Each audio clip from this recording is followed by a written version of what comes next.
Senhor presidente, senhores senadores, desde o início deste processo, que já dura muito tempo, mais de 4 meses, a base de sustentação do governo, que vem, aliás, se reduzindo como uma cama de Procusto, vem sustentando num argumento que eu considero meramente retórico, senhor presidente, de que não existe nenhum artigo da lei ou da Constituição cuja transgressão possa ser atribuída à senhora presidente da República. O senador Anastasia, com uma precisão milimétrica na comissão comandada por Vossa Excelência,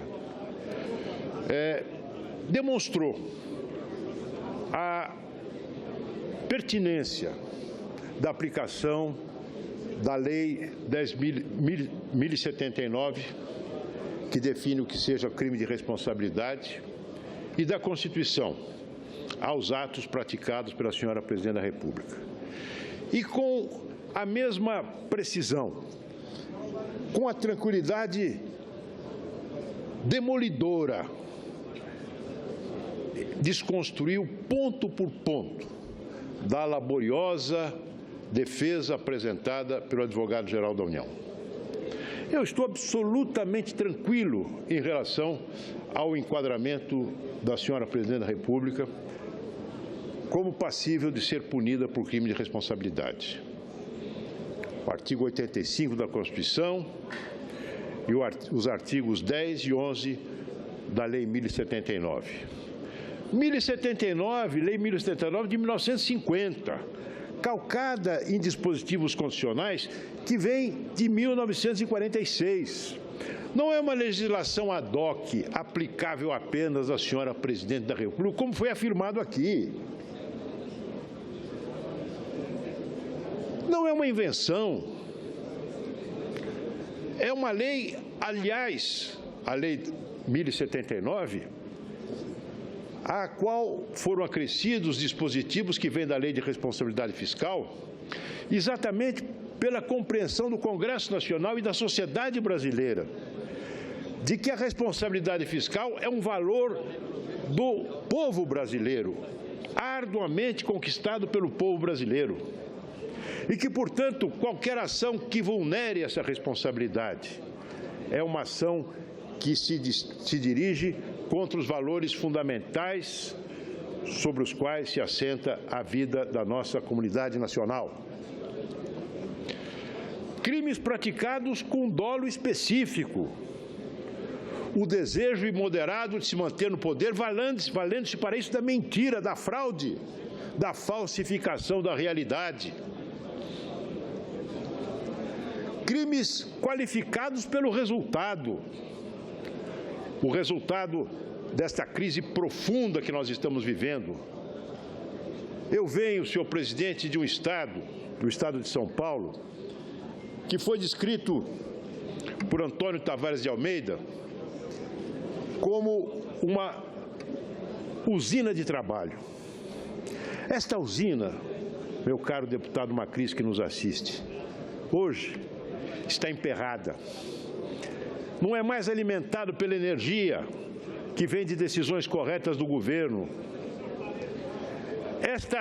As suas engrenagens estão desconjuntadas. E as consequências para o meu povo, para o nosso povo, podem ser vistas por todos aqueles que percorrem as ruas da nossa cidade, as lojas fechadas, os empregos se esvaindo, a desesperança, o desalento.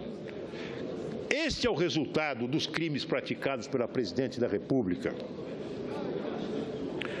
Senhor presidente, desde o início desse processo, o governo vem tentando criar obstáculos. É natural, é o direito, embora às vezes haja também abuso de direito.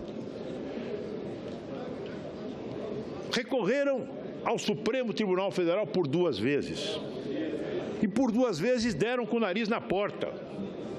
Foram buscar lã e saíram tosquiados, pois o Supremo Tribunal Federal legitimou por 2 vezes o procedimento que transcorre à luz do dia sob as a vigilância do povo transmitido pela televisão. Por 2 vezes. E agora, senhor presidente, para dar a esse ato definitivo do nosso processo, pelo menos nessa fase, um tom de farsa, um tom burlesco, recorreram à senhora presidente da República, o advogado-geral da União, esta figura bizarra do presidente interino da Câmara, que provocou, com aquele despacho, embora ignorado pelo presidente Renan Calheiros, uma esperança de reviravolta, comemorada e celebrada por aquilo que resta da base governista. Aliás, senhor presidente, foi feito aqui nessa tribuna uma comparação absurda entre o impeachment da presidente Dilma e a tentativa de golpe contra o presidente Getúlio Vargas. Imagine, senhor presidente, se Getúlio Vargas iria se entregar a uma manobra como esta, que tentaram na 15ª hora, cobrindo-se de ridículo, como esta manobra em que tentaram instrumentalizar o senhor Valdir Maranhão. Senhor presidente, eu não tenho dúvidas de que esta Casa vai permitir a instauração desse processo. E a presidente Dilma Rousseff será afastada do seu cargo. E o vice-presidente da República, como manda a Constituição, vai assumir as funções da presidência.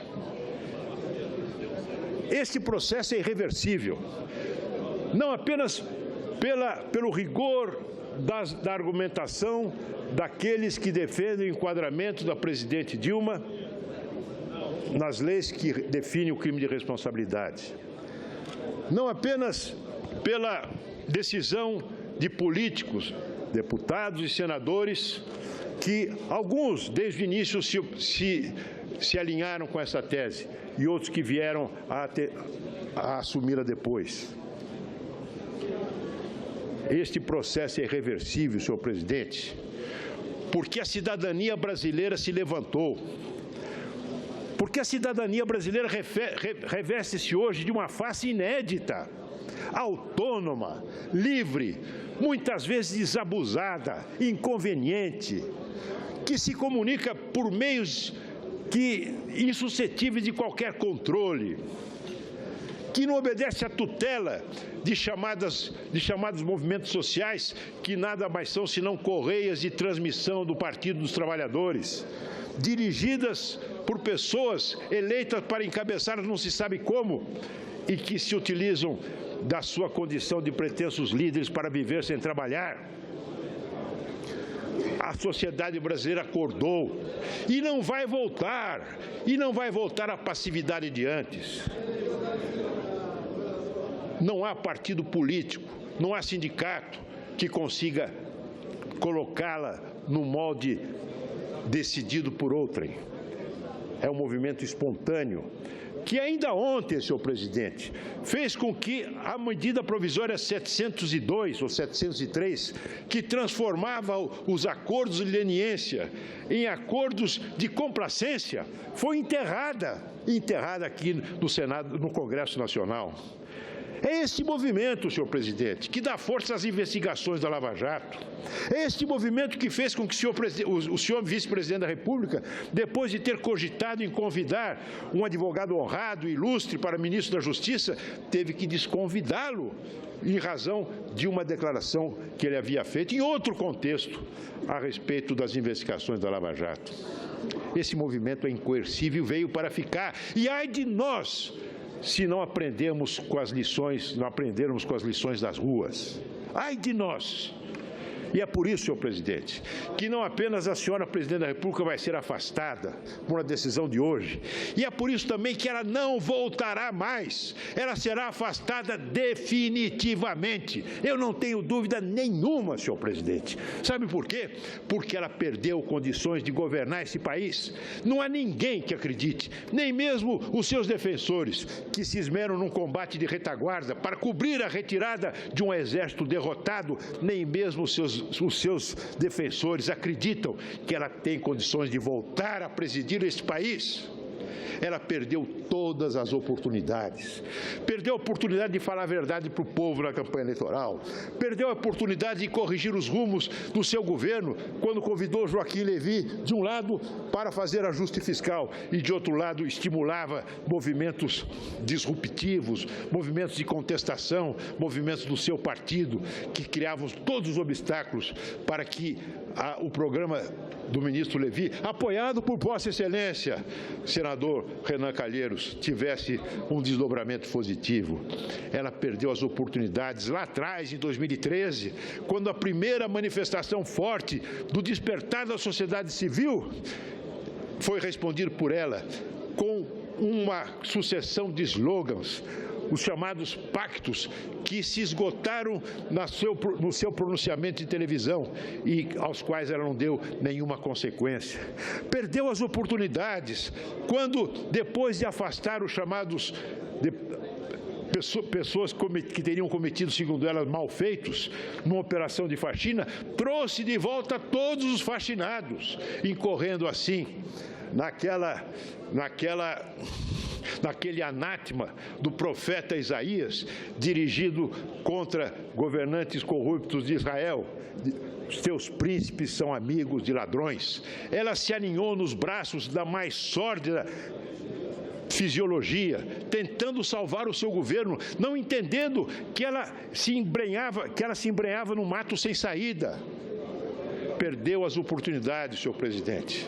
Perdeu a primeira oportunidade quando o senador Aécio Neves, no dia em que foi proclamada a vitória da presidente Dilma nas eleições, telefonou a ela e fez a ela o apelo para que ela liderasse um processo de reunificação num país dilacerado. Perdeu todas as oportunidades. E agora, senhor presidente, agora é tarde. Porque ninguém mais acredita que Dilma Rousseff, com as mesmas teimosias, a mesma inépcia, a mesma irresponsabilidade, amparada agora por não mais do que 137 deputados federais, escorada em movimentos sociais, chamados movimentos sociais, que são expressão de um radicalismo que o povo brasileiro não admite, não aceita, que ocupam hoje o Palácio do Planalto, colocando faixas e cartazes, profligando o chamado golpe, a farsa do golpe. Senhor presidente, esse processo não tem mais volta. E eu espero que o senhor presidente da República, o senhor vice-presidente, ao assumir o cargo por força da Constituição, se lembre de quem o fez presidente da República.